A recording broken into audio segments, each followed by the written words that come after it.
네, 이제 12월도 12월 이제 15일입니다. 이제 15일만 더 지나면 16일만 더 지나면 2020년을 이제 맞이하게 됩니다. 예, 2019년도 이제 곧 지나가게 되네요. 자, 그래도 2019년 우리 12월 아직 남아있는 정말 좋은 날이 있습니다. 그날이 무슨 날입니까? 예, 성탄절, 송년회 뭐 이런 거 얘기하시면 곤란합니다. 네. 예, 우리 또 믿는 사람은 성탄절, 예, 이걸 얘기할 수 있어야 됩니다. 예, 성탄절 가장 좋은 날입니다. 가장, 어떻게 보면 기독교에 있어서 가장 중요한 날이라고도 할 수 있습니다. 왜 그럴까요? 예, 성탄절은 정말 하나님께서 이 땅에 모든 믿지 않는, 또 특별히 죄악 가운데 있는 그 사람들을 구원하시기 위해서 하늘의 모든 영광을 다 버리고 이 땅 가운데 오신 날인 줄로 압니다. 그래서 그 은혜를 많은 사람들에게, 아니 모든 사람들에게 누리게 해주시는 그런 날, 그것이 부어진 날이 바로 성탄절이기 때문에 기독교에 있어서 가장 중요한 날이라고 할 수 있습니다. 그렇습니다. 그래서 우리는 성탄절을 맞이하면 그 하나님의 구원의 은혜, 우리를 구원하시기 위해 오신 그 예수 그리스도에 대한 그 감사함이 우리 가운데 있어야 될 줄로 믿습니다. 그래서 성탄절을 누가복음은 이렇게 표현합니다. 2장 10절 말씀해 보니까 천사가 목자들에게 알려주었는데요. 뭐라 했습니까? 성탄절은 온 백성에게 미칠 큰 기쁨의 좋은 소식이라고 얘기하고 있습니다. 이거 다르게 얘기하면 뭐예요? 굿 뉴스. 또 다르게 얘기하면 복음이라고 얘기할 수 있습니다. 또 그뿐만 아니라 누가복음 2장 14절 말씀에 보면 이렇게 나옵니다. 우리 같이 한번 읽어볼까요? 시작. 지극히 높은 곳에는 하나님께 영광이요 땅에는 하나님이 기뻐하시는 사람들 중에 평화로다 하니라. 아멘. 그렇습니다. 이 땅에 살아있는 모든 사람들에게 하나님께 영광이 되어지는 날일 뿐만 아니라 이 땅에 있는 모든 사람들이 누려야 될 평화가 있는 날이라고 얘기합니다. 자, 그런 의미에서 저는 이번 성탄절을 앞두고 이 자리에 있는 우리 모든 강성교회 성도님들에게 이렇게 축복하고 싶습니다. 뭐냐면 2019년도 지금까지 살아오셨던 삶, 이제 16일 남겨뒀잖아요. 이 16일 남겨둔 이 날 제외하고 어떻게 살아오셨든지 간에 그것이 여러분 가운데 고난의 세월이었든지 아니면 좀 힘든 세월이었든지 아니면 아픔이 있었던 세월이든지 아니면 또 뭐 잘 되고 좋았던 일들이 있다 할지라도 아니면 그냥 정말 아무 일 없이 그냥 지났습니다 하는 일들이 있다 할지라도요. 저는 이번 다가오는 성탄절에는 이 자리에 계신 우리 모든 강석교회 성도님들에게 하나님께서 허락하시는 기쁨이, 하나님께서 허락하시는 그 마음의 평화가 가득하셨으면 좋겠습니다. 예, 여러분의 삶 가운데 그 기쁨과 평화가 가득하시는 그런 날이 될 수 있기를 소망합니다. 예, 제가 이렇게 여러분에게 이렇게 축복하는 이유는 뭐냐면 사실은 성탄절이 모든 사람에게 기쁨이고 평화다 이렇게 말할 수 없기 때문에 그래요. 어떤 사람에겐 기쁨이고 어떤 사람은 평화인데 또 어떤 이들에게는 그렇지 않은 분들도 계시기 때문에 그렇습니다.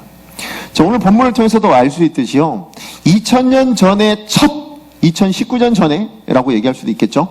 그때 첫 번째로 맞이했던 그 성탄절에 있는 사람들도 그랬던 것 같습니다.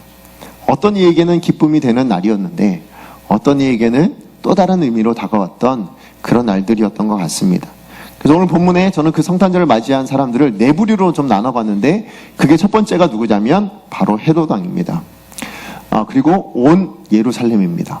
오늘 3절 말씀을 보니까 이렇게 얘기합니다. 헤롯 왕과 온 예루살렘이 듣고 소동한지라. 예.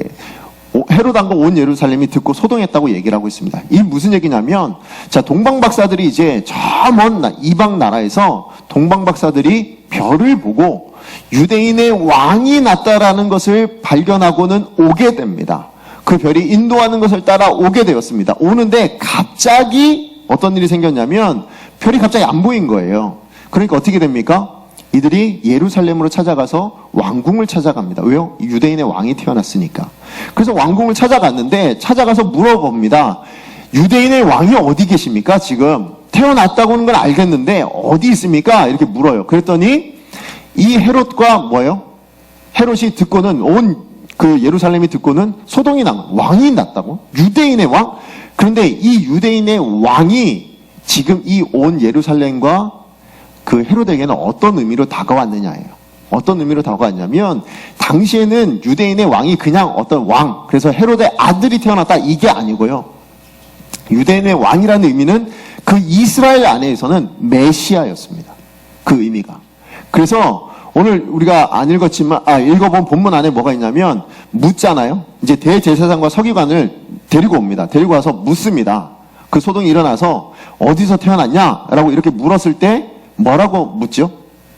대제사장과 서기관한테 헤롯이 물을 때 뭐라고 물었냐면 그리스도가 어디서 났냐라고 묻습니다. 이건 무슨 얘기예요?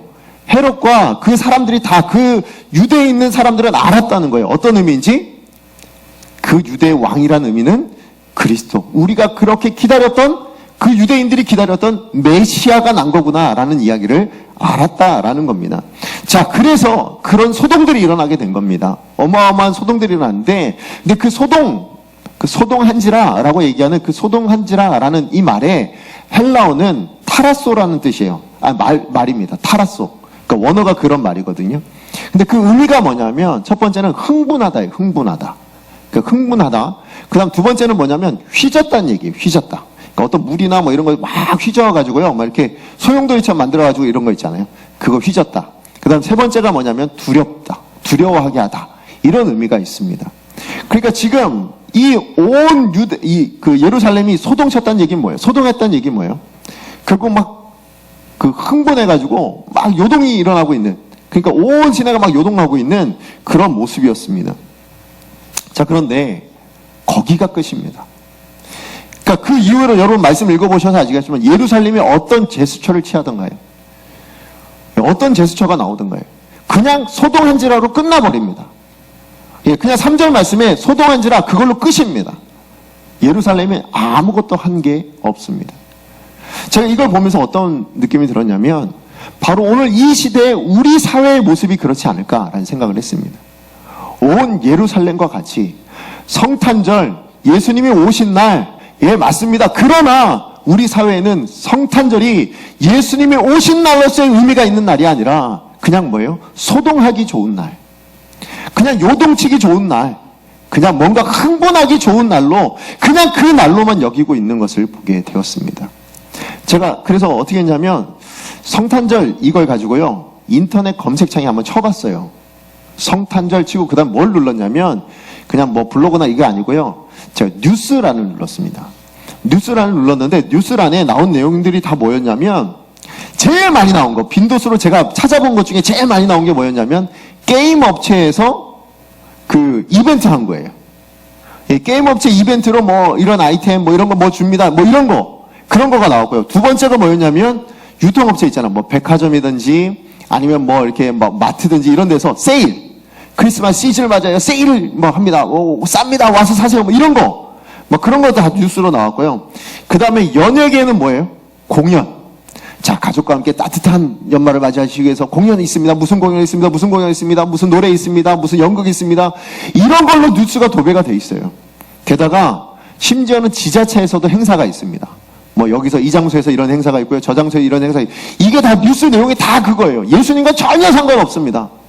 그냥 성탄절, 연휴, 휴일 그냥 보내지 마시고 이렇게 노십시오. 이렇게 즐겁게 보내십시오. 이렇게 기쁘게 보내십시오. 이런 이야기들로 온통 도배되어 있는 것을 제가 보게 되었습니다. 정말 그렇지 않습니까? 그냥 우리 주변만 봐도 그래요. 여러분 지금 어디 가서 음식점 한번 예약해 보세요. 예약됩니까? 예약 쉽지 않습니다. 왜요? 사람들마다 예약 그렇게 합니다. 거리마다 다녀보십시오. 제가 얼마 전에 부평을 나갔었거든요. 부평 나갔는데 제가 밤에 나갔어요. 저희 처가가 그 부평이어가지고 나갔는데요, 그렇게 화려할 수가 없습니다. 어디서 그렇게 많은 사람들이 다 나와서 그 부평을 활보하고 다니는지 어마어마한 사람들이 나오더라고요. 부평 지하상가 가보셨습니까? 정말 그 밤에 아니 이 사람들이 다 어디서 나왔는지 정말 모르겠더라고요. 막 정말 정신없이 막 웃으면서 즐거워하면서 서로 이야기하면서 또 어떤 사람 분주하게 그렇게 막 다니고 있습니다. 그리고 그 모든 곳에는 트리, 전구가 번쩍번쩍 하고요. 예, 그런 모습들. 이제 크리스마스 연말이 다가오고, 정말 연말이 다가오면 더 어떨까요? 더 많은 사건 사고들 일어나지 않겠습니까? 교통체증 일어나고 곳곳마다 여러 가지 일들이 일어나게 될 겁니다. 이런 소동들이 일어나는 것, 이 모든 소동들이 예수님과 상관이 있나요? 예수님과는 아무 상관이 없어요. 그냥 휴일입니다. 그러니까 예수님 오신 날로 정해져 있는 것인데, 이 사회는, 그리고 이 예루살렘처럼 그냥 소동만 하다가 끝 나버리는 그런 모습이었습니다. 두 번째 부류는 어떤 부류냐면 대제사장과 서기관입니다. 자, 이 사람들은 공의, 그 당시에 구약 성경을 해석해내는 사람이었습니다. 그래서 뭔가 좀 궁금하고 뭔가 좀 알고 싶으면 뭐예요? 그냥 대제사장을 부르거나 아니면 서기관에게 물어봅니다. 그러면 그들이 다 해석을 해줬습니다. 이게 무슨 뜻입니까? 이건 어떤 겁니까? 그러니까 헤롯도 어떻게 돼요? 메시아가 어디서 태어났는지 알고 싶으니까 누굴 찾아요? 대제사장과 서기관을 찾지 않습니까? 그러니까 뭐라고 얘기해요? 베들레헴에서 태어났습니다 라고 아예 알려줍니다.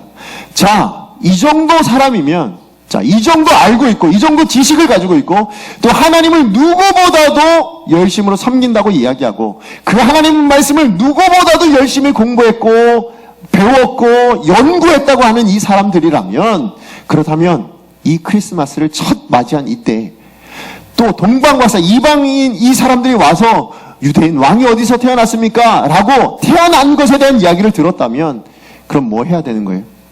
하다못해 찾아가서 진짜냐 아니냐 이런 것도 한번 살펴봐야 되지 않습니까? 아니면 찾아가서 정말로 그 아기 예수 앞에 예배할 수 있어야 되는 거 아닙니까? 그런데 그렇지 않습니다. 이들도 거기서 끝냅니다. 이들도 듣고 헤롯에게 가르쳐준 것 이외에는 아무런 소식이 나오지 않습니다. 왜 그랬을까요? 이 사람들은. 제가 생각해보는데 두 가지 생각이 들었어요. 하나는 뭐였냐면 헤롯 왕 때문에 그랬던 것 같아요. 그러니까 헤롯 왕이 자기들에게 뭐예요? 든든한 배경이잖아요. 내가 지금 종교 지도자로서 로마의 그 속국이지만 그 속국 안에서도 내가 종교 지도자로서의 어떤 지위 아니면 그 권한 이것들을 누리기 위해서 누가 필요했어요? 헤롯이 필요했거든요. 그러니까 헤롯의 지배 가운데 있었기 때문에 이들이 섣불리 움직일 수가 없었다. 괜히 움직였다 뭐예요? 그냥 당할 수 있잖아요. 헤롯이 미워하면 어떻게 해요? 헤롯이 싫어하면 어떻게 해요? 그러니까 그들이 움직일 수 없었다라는 생각이 들었고요. 두 번째는 뭐였냐면 이들이 바쁘지 않았을까라는 생각을 합니다. 무슨 얘기냐면 그 당시에 어쨌든 굉장히 많이 분주하게, 왜냐면 이들은 예배 드리는 사람들이에요. 그러니까 그 당시에 제사를 준비해야 돼요. 매일 있을 제사가 있고 또 주 안식일마다 드려야 되는 제사가 있고 또 서기관들은 뭐예요? 성경을 필사하거나 가르치거나 해야 되는 일들이 너무 많았던 사람들이에요.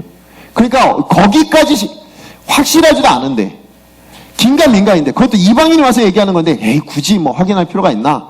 그냥 내 일이나 해야지 하고 자기 일에 몰두하다 보니까 그러니까 거기를 찾아가지도 않는 그런 모습이 아니었을까 생각해 봅니다. 둘 중에 어떤 건지 아니면 더 어떤 다른 이유가 있는지는 모르겠지만 그러나 중요한 건 뭡니까? 이들은 자기가 가지고 있는 그 욕심과 욕망을 지키기 위해서 그리고 아니면 그 일상의 분주함에 붙들려 가지고 예수 그리스도 앞에 경배하지 못하고 그분을 찾아가지 못하고 심지어는 뭐예요? 그가 헤롯이 예수 그리스도를 죽이는데 그 계략에 쓰임받는 어떻게 보면 악한 일에 쓰임받는 사람들이 되고 말았습니다. 저는 이 네 부류 사람 중에 가장 불쌍한 사람이 이 사람이 아닐까 생각했어요. 이 부류의 사람들. 예, 사단에게 쓰임받게 되는 결국은 악한 일에 쓰임받게 되는 하나님을 알고서도 예수 그리스도에 대한 그 지식들을 누구보다도 많이 가지고 있으면서도 아무것도 하지 않음으로 인하여 오히려 악한 일에 쓰임받는 사람들이었습니다. 자, 세 번째 부류 사람 누굽니까? 헤롯입니다. 헤롯은 처음 유대인의 왕이 베들레헴에 탄생했다는 소식을 듣고 뭐예요? 마음에 소동이 일어났어요. 자, 소동이 일어났습니다. 이제 마음이 막 이제 흥분이 됩니다. 어떡하지? 야, 왕이가 태어났다는데 생각해보니까 뭐예요? 마음이 이제 막 요동치기 시작합니다. 요동치다가 이제 어디까지 갑니까? 두려움까지 갑니다. 이러다 내 왕위를 빼앗기는 건 아닌가? 내가 가지고 있는 이 권력과 아니면 이 부와 이 권세를 다 잃어버리는 건 아닌가? 그거에 대한 애착이 너무 강하다 보니까 어떻게 됩니까? 아기 예수를 죽여야 되겠다라는 마음까지 가게 됩니다. 그리고는 실제로 어떻게 합니까? 동방박사들에게 이제 거짓말을 하게 되죠. 자, 근데 그러고 보면 여러분 보세요. 처음에 이제 이걸 죽이겠다는 마음이 생기고 나니까 그 이후로는 뭐예요? 계속해서 내가 내 것을 지키겠다는 마음이 생기고 나니까 죄가 계속해서 생깁니다. 거짓말도 하게 되고, 아니면 속이게 되고, 아니면 또 더 나가서 뭐예요? 실제로 살인을 하게 되는 그런 일들. 그러니까 자기 것을 지키기 위해서, 자기의 왕위를 지키기 위해서, 내가 왕됨을 지키기 위해서, 그것을 하다 보니까 결국은 그가 그런 악한 일들을 일으키고 말았다라는 것입니다. 실제로 헤롯은요, 자기 왕위를 지키기 위해서 자기의 아내와 자녀들까지 서슴없이 죽였던 왕이라고 합니다. 그러고 보면 이 세상에 죄가 들어온 이유가 뭡니까? 하나님의 왕되심을 인정하지 않았기 때문 아닙니까? 내가 주인 되니까. 처음 하나님이 사람을 지으셨을 때 그때 죄가 들어온 이유가 하나님이 왕되심을 나는 원치 않습니다. 하나님이 나의 주인 되는 걸 원치 않습니다. 내가 내 뜻대로 내 마음대로 내가 왕으로 살아가고 싶습니다. 그게 발전되니까 어디로 옵니까? 사사기 이르러서 뭐가 돼요? 자기 소견에 옳은 대로 행하더라. 이런 인생들이 되고 말았다는 거예요. 근데 사실은 자기 소견에 옳은 대로 행하더라. 이게 우리가 듣기에는 야, 이렇게 살면 되나 싶지만 오늘날 우리 삶이 좀 그렇지 않으세요? 이거는요, 오고 오는 세대에 계속 그랬어요. 지금도 그래요. 지금도 그런데 어떻게 오냐면 조금 미화가 됐어요. 조금 포장이 됐어요. 어떻게 돼요? 요즘은 그냥 나의 행복, 그냥 내가 행복하면 되지, 내가 좋으면 되지, 이렇게 생각을 한다는 거예요. 그래서 뭐가 돼요? 욜로족, 아니면 뭐 이렇게 나 혼자. 요즘 부부들이 왜 아기를 안 낳아요? 왜 아기들을 안 낳아요? 자기들만 잘 행복하면 되니까, 내가 좋으면 되니까예요. 그러니까 아기들을 낳지 않아요. 아니, 결혼을 하지 않아요. 그냥 나 혼자서도 행복하게 살 수 있으니까. 이렇게 생각한단 말이에요. 결국은 이런 나 자신에 대한 생각들이 악한 일들을 만들어내고 있습니다. 나 중심적이 되면요, 하나님 버리게 됩니다. 하나님 버리게 되면 죄가 가득한 인생이 되고 맙니다. 네 번째 사람들은 누굽니까? 동방박사들이죠. 동방박사들은요, 이 사람들은 사실은 유대인의 왕을 경배하러 온 거예요. 그러니까 그 작은 나라이긴 하지만 그래도 유대라는 그 나라의 왕, 그 유대인의 왕으로 난 이를 경배하기 위해서, 그래서 찾아왔습니다. 근데 이들은 뭘 했냐면 그것을 경배하기 위해서 실제로 찾아온 거예요. 그죠? 실제로 행동에 옮겼습니다. 그런데 그 행동에 옮긴 것을 통하여 하나님께서 뭘 만드세요? 그냥 유대인의 왕이 아닌 만왕의 왕, 온 세상의 구세주이신 임마누엘의 그 예수 그리스도를 처음 예배하는 그 영광을 그들에게 안겨주셨다라는 거예요. 그들이 모르고 한 거예요. 사실은 모르고 했죠. 그러나 하나님이 보여주신 그 별을 따라왔더니 그런 영광을 허락해 주시더라. 어떻게 보면 이 사람들은요, 그냥 그 영광만을 누린 게 아니죠. 그 이후로 또 뭐가 됩니까? 그 이후로는 하나님께서 허락하신 그 기쁨, 하나님께서 누신 그 큰 기쁨을 누리게 되었다라고 이야기를 합니다. 자, 이제 우리는 성탄절을 열흘 앞두고 있습니다. 오늘 15일이니까 25일 되기까지 열흘 딱 남았습니다. 여러분의 삶은 이 네 부류의 삶 중에 어느 곳에 해당이 되고 계십니까? 오늘 여러분의 삶을 한번 돌아보세요. 여러분 자신을 한번 돌아보세요. 지금 어디에 소속되어 있습니까? 의미 없는 그런 소동 가운데, 그냥 재미와 향락 가운데 빠져 계시는 그런 저와 여러분의 모습은 아닌가? 아니면 내 자신의 계획과 욕심 가운데 매몰되고 내 일상의 분주함 가운데 매몰되어서 하나님과의 관계를 놓쳐버린 그런 내 삶은 아니었는가?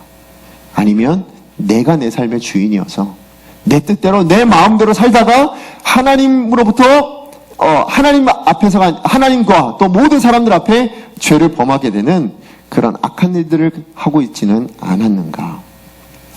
저는 바라기는 우리 강석계 모든 성도님들은요, 사실은 비록 이방인이죠. 이방인 뭐예요? 아무도 알아주지 않아요. 유대인들에게는 사람 취급도 되지 않았던 사람들이에요. 그리고 동방박사 무명이지 않습니까? 동방박사 누구라고 나오지도 않습니다. 그냥 무명의 그냥 동방박사. 유대인들에게는 사람 취급도 받지 못했던 그런 사람들. 그러나 우리에게는 뭡니까?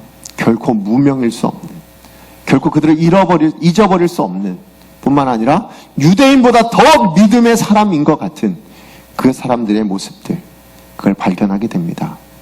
그러면 저는 저와 여러분이 이 동방박사와 같은 삶을 살기를 간절히 소원합니다. 지금까지 그렇게 못했다 할지라도요, 우리의 남은 삶은, 우리의 남은 인생은 그렇게 살아갈 수 있기를 결단했으면 좋겠습니다. 자, 그렇다면 우리가 동방박사를 통해서 우리가 배워야 될 게 뭘까? 우리가 어떤 삶을 하나님의 기쁨을 누리는데, 또 이 성탄절에 우리가 정말로 진정으로 하나님 원하시는 그런 동방박사와 같은 삶이 되려면 무엇을 해야 될 것인가? 그 두 가지로 말씀드리고 싶은데요. 첫 번째는 하나님의 영향력 아래 살기로 결단해야 합니다. 12절 말씀 읽도록 하겠습니다. 시작.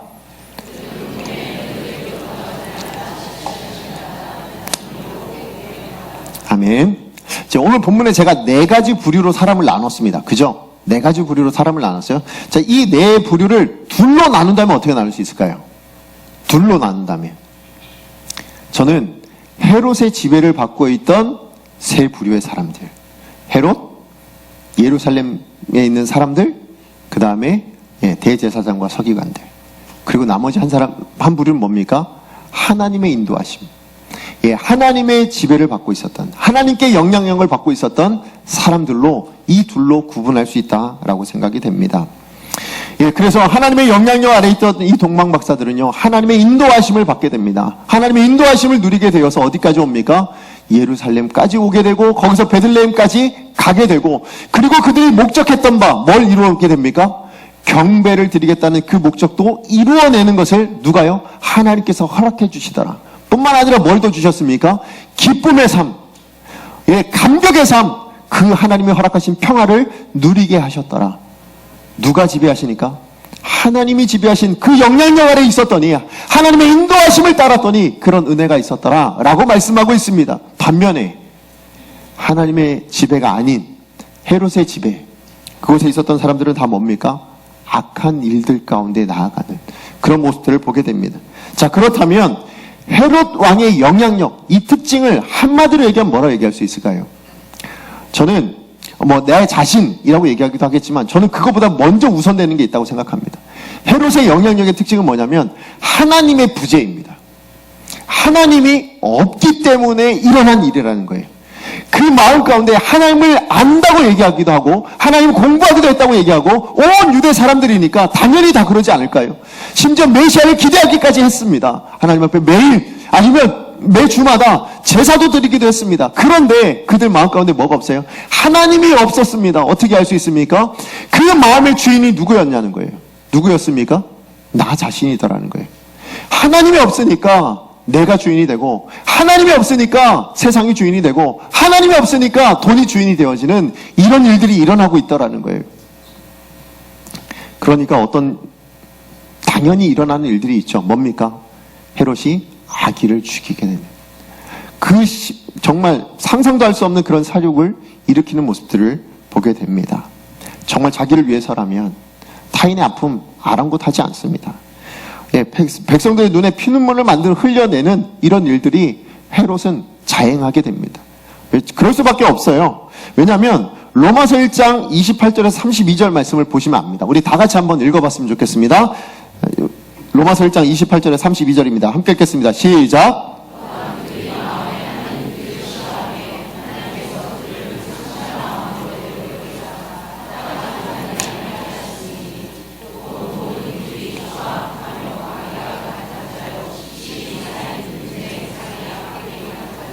수근수근하는 자요, 비방하는 자요, 하나님께서 미워하시는 자요, 능욕하는 자요, 교만한 자요, 자랑하는 자요, 악을 도모하는 자요, 부모를 거역하는 자요, 우매한 자요, 배약한 자요, 무정한 자요, 무자비한 자라. 그들이 이 같은 일을 행하는 자는 사형에 해당한다고 하나님께서 정하심을 알고도 자기들만 행할 뿐 아니라 또한 그런 일을 행하는 자들을 옳다 하느니라. 자, 보십시오. 하나님이 마음에 없을 때, 하나님을 마음에 두기를 싫어할 때에 어떤 일이 일어난다고요? 지금 일어난 이 모든 악한 일들이 일어나고 있다고 얘기하고 있습니다. 자, 그런데 보세요. 여기 일어난 이 모든 악한 일들 가운데 하나가 사륙이었잖아요. 그죠? 헤롯이 아이들을 죽인 일들이었습니다. 또 거짓을 이야기하고 있는 것이었습니다. 그런데 실상 한번 보세요. 여기 있는 이 이야기들이 한번 잘 생각해 보시면 오늘 우리 시대에 우리가 정말 많이 보고 있는 뉴스 가운데 나오고 있는 얘기들 아닙니까? 그죠? 그렇죠? 저와 여러분이 살아가고 있는 바로 이 시대, 우리가 살고 있는 이 시대에 이런 일들이 비일비재하게 일어나고 있습니다. 왜 그렇습니까? 왜 세상 가운데 이런 일들이 많을까요? 하나님이 없기 때문인 거예요.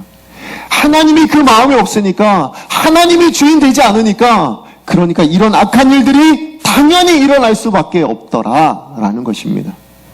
그럼 저는 저와 여러분에게도 묻고 싶습니다. 지금 오늘 여기 있는 이 내용들, 로마서 1장 28절 32절 말씀 여러분 집에 가서 한번 보시면서 여러분이 한번 체크해 보세요. 내 삶에 있는 것이 있나 없나.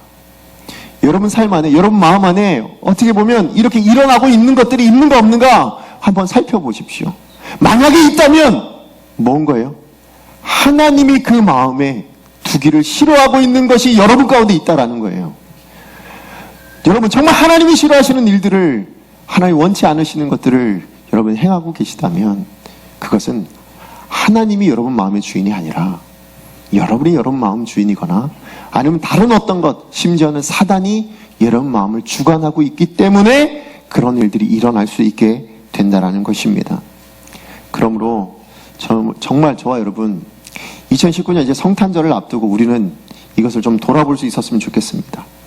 여러분 헤로데의 영향력 아래 여러분 살고 계신 건 아닌지, 아니면 정말로 하나님의 영향력 가운데 지금 살고 계시기로 정말 결단하고 노력하고 그렇게 살아오고 계셨는지, 여러분 그렇다면 남은 한 해, 아니 다가오는 2020년은 어떻게 살기를 원하시는지 여러분 결단하셨으면 좋겠습니다. 정말로 헤로데의 영향력에서 벗어나서 하나님의 영향력 안에 머물기를, 하나님을 내 마음의 주인으로 모실 수 있는 저와 여러분이 되기를 간절히 축복합니다. 그럼 두 번째는 뭡니까? 당연히 하나님을 모신 사람들이 하는 반응이겠지만 두 번째는 예수님께 경배하기로 결단해야 될 줄로 믿습니다. 자, 2절 말씀입니다. 함께 읽겠습니다. 유대인의 왕으로 나신 이가 어디 계시냐? 우리가 동방에서 그의 별을 보고 그에게 경배하러 왔노라 하니. 네, 2절이었습니다. 자, 동방 박사들이 지금 자기들이 살던 곳에서 떠나서 먼 예루살렘까지 오게 된 이유가 뭡니까? 예, 유대인의 왕을 찾고 있는 이유가 뭐예요? 왜 찾는다고 하고 있습니까? 자, 유대인이 지금 동방 박사가 얘기했잖아요. 뭐라고 얘기했습니까? 2절 끝절 한번 보시죠. 뭐라고 했습니까? 그에게 경배하러 왔더라. 지금 그 먼 이국 땅에서 예루살렘까지 찾아온 이유, 유대인의 왕을 찾아야 하는 이유는 어디 있냐면 내가 경배해야 되기 때문에, 경배하기 위해서 왔다고 얘기합니다. 다른 말로 얘기해서 그 아기 예수에게 예배하기 위해서 왔다라고 말을 하고 있는 것입니다. 자, 그랬더니 그 예배를 위해서 기꺼이 수고하기로 결단하고 그 모든 고난들을 감내하고 지금 이곳까지 온 거잖아요. 그렇게 결단했더니 하나님께서 어떻게 하셨다고요? 하나님이 인도해 주신 거예요. 마치 구름기둥과 불기둥으로 이스라엘 백성들을 그 광야에서 인도해 주신 것처럼 별을 통하여서 그들을 이곳까지 인도해 놓으시더라 라는 것을 보게 됩니다. 맞습니다. 예배가 여러분 이 땅 가운데 살아가시는 동안에 그 하나님의 인도하심을 여러분 원하십니까? 여러분의 삶을 하나님께서 주관해 주시길 여러분 원하십니까? 예, 하나님이 여러분 삶을 다스려 주셨으면 좋겠습니까? 하나님이 여러분 목적하신 바를 이루어 주시기를 원하십니까? 그렇다면 여러분 뭐가 돼야 되는 거예요? 결단하셔야 됩니다. 무엇이 돼야 됩니까? 하나님 앞에 선 예배자가 되기를 결단하시기 바랍니다. 여러분 진정한 예배자가 되기로 결단하셔야 될 줄로 믿습니다. 예배할 때에 이런 일이 일어납니다. 예배자가 되어질 때에 하나님께서 이렇게 인도해 주시겠다고 말씀하고 있습니다. 그뿐 아니라 동방박사들이 하나님께서 허락하신 그 기쁨과 그 평화까지도 가지고 자기의 삶의 자리로 돌아갈 수 있었습니다. 그러므로 저는 이 예배의 자리가 여러분에게 그 기쁨이, 그 평화가 누려질 수 있는 자리가 되었으면 좋겠습니다. 정말 제가 기도하는 거가 그거예요. 여러분 이 예배를 드릴 때마다, 이 자리에 여러분 나오실 때마다 그냥 나왔다 가는 것이 아니라 하나님이 주시는 기쁨이 가득한 채로, 하나님이 주시는 그 평화가 여러분 마음 가운데 가득한 채로 여러분의 삶의 자리로 돌아가실 수 있었으면 좋겠어요. 그리고 그 삶의 자리에서 그때는 고난이겠죠. 그때는 어려움이겠죠. 그러나 뭡니까? 이 예배의 자리에서 주신 그 기쁨과 그 평화를 가지고 그 삶을 살아내는 겁니다. 그리고 살다가 어떻게 해요? 다시 예배의 자리로 나와서 다시 회복하는 겁니다. 그리고 또 다시 우리의 삶의 자리로 나아가는 이런 일들이 있어야 될 줄로 믿습니다. 여러분 사모하셔야 됩니다. 그러려면 뭐가 돼야 된다고요? 예배자가 되십시오. 예배자가 되십시오. 그냥 왔다 갔다 하는 사람이 예배자가 아닙니다. 예, 하나님 앞에 여러분 예배드리기 위해서 정말 우리가 헌신하고 결단해야 되는 것들이 있습니다. 여러분 예배자가 되십시오. 사실은 성탄절 하면 여러분 예수님의 생일 정도로 생각하기 쉽잖아요. 그런데 예수님의 생일 엄밀하게 얘기하면 생일이 아닙니다. 왜요? 생일은 무슨 얘기냐면 없던 생명이, 그죠? 세상에 아예 존재하지 않던 생명이 생명으로 태어난 걸 뭐라 그래요? 그걸 생일이라고 얘기하잖아요. 그죠? 태어난 그날. 근데 예수님은 없던 생명인가요? 아니죠. 만군의 주 여호와, 영원에서 영원까지 알파와 오메가 되시는 하나님이신 줄로 저는 믿습니다. 그 하나님이 이 땅에 유한을 입고 오신 것이 뭐예요? 성탄절입니다. 그래서 그걸 다른 말로 뭐라고 얘기한다고요? 임마누엘. 하나님이 임재하신 날, 하나님이 우리와 함께 하신 날, 그날이 뭐라고요? 임마누엘 성탄절입니다. 그래서 여러분 구약시대에 하나님이 임재하신 곳이 어디입니까? 구약시대에 하나님 임재하신 곳이 어디예요? 성전입니다. 성전에서 뭐가 있어야 돼요? 하나님 임재하시니까 예배가 있는 거 아닙니까? 그죠? 임재가 있는 그곳에 예배가 드려지는 겁니다. 그렇다면 성탄절, 임마누엘, 하나님이 임재하셨습니다. 그럼 우린 뭐 해야 되는 거예요? 그래서 예배하는 겁니다. 그래서 성탄절의 영어 이름이 뭐라고요? 크리스마스라고요. 크리스마스가 뭡니까? 영어로 그리스도, 크라이스트, 더하기, 마스. 마스가 카톨릭 천주교에서 뭐라 하냐면 미사라고 얘기합니다. 미사가 마스에서 왔습니다. 자, 우리말로 뭐예요? 예배. 크리스마스 자체, 이름 자체가 뭐예요? 그리스도께 예배하는 날. 왜요? 왜 크리스마스가 예배하는 날입니까? 예수님이 임재하신 거니까. 하나님이 이 땅 가운데 임재하신 날이니까. 그러니까 예배하는 겁니다. 그러므로 우리는 크리스마스가 크리스마스 되어야 될 줄로 믿습니다. 휴일이어서는 안 돼요. 크리스마스여야 합니다. 그리스도께 예배하는 날. 우리는 예배자가 되어야 됩니다. 여러분, 제가 그래서 장정현 목사님이 우리 22일 날 이제 우리 성탄 감사 예배, 찬양 예배 드리거든요. 근데 원래는 보통은 제가 알기로는 24일 날 드리잖아요. 그죠? 크리스마스 이브에 드리는데 강성교에서 몇 년 전부터 그렇게 그 전주 주일날 오후 예배 때 드렸다 하더라고요. 예, 그래가지고 저도 그럼 그렇게 합시다라고 했습니다. 근데 이유는 어디 있냐면 첫 번째는 그냥 그렇게 해왔으니까 이기도 하지만 저 안에는 하나 또 다른 마음이 있었습니다. 뭐냐면 그 성탄절 이브가 정말 온 가족이 같이 모여서 성탄절을 준비하는 날이었으면 좋겠어요. 좀 이걸로 세상과 좀 다르다고 좀 보여줬으면 좋겠어요. 좀 우리의 성탄절을 기다립니다. 뭘 기다려요? 하나님의 임재를 기다리는 하나님의 백성들입니다. 그걸 좀 이렇게 드러낼 수 있는 그런 날이었습니다. 그냥 바깥에 나가가지고 막 놀고 즐겁게 놀고 이거 아니고요. 아니면 우리 뭐 크리스마스 전날 24일날 해도 괜찮지만 너무 분주하잖아요. 그날 밤이. 예, 그리고 피곤해서 돌아가서 다음날 25일날 나오는 거 쉽지 않잖아요. 그래서 저는 그냥 24일은 잠잠하게 정말 그날 저녁만큼이라도 저 잠잠하게 그렇게 보내실 수 있었으면 좋겠습니다. 뭘 준비한다고요? 예배를 준비하는 마음으로. 25일에 드려질 그 예배를 준비하는 마음으로 하나님 앞에 하나님 정말 25일 예수님이 나를 위해 오셨다니요. 예수님이 나를 위해 죽으러 이 땅 가운데 오셨다니요. 감사합니다. 고맙습니다. 이런 마음을 가지고 기대할 수 있고 준비할 수 있는 그런 저와 여러분이 됐으면 좋겠습니다. 이런 말씀에 마치겠습니다. 우리 마치면서 여러분 기억하시면 좋겠는데요. 오늘 주신 말씀 기억하시면서 성탄절이 이제 열흘 남았습니다. 그런데 매년 똑같이 맞이하던 그런 성탄절이 아니었으면 좋겠습니다. 이번 성탄절은 저와 여러분에게 좀 다른 의미로 다가왔으면 좋겠습니다. 하나님이 임재하신 날로. 그래서 그 하나님 앞에 예배해야 되는 예배자로, 진정한 예배자로 설 수 있기를 소망합니다. 그리고 그러기 위해서 뭐가 필요합니까?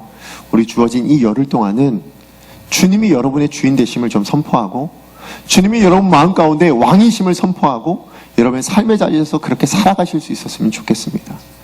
그런 삶을 가지고 성탄절에 나와서 하나님 앞에 감사의 예물을 드리면 어떻겠습니까?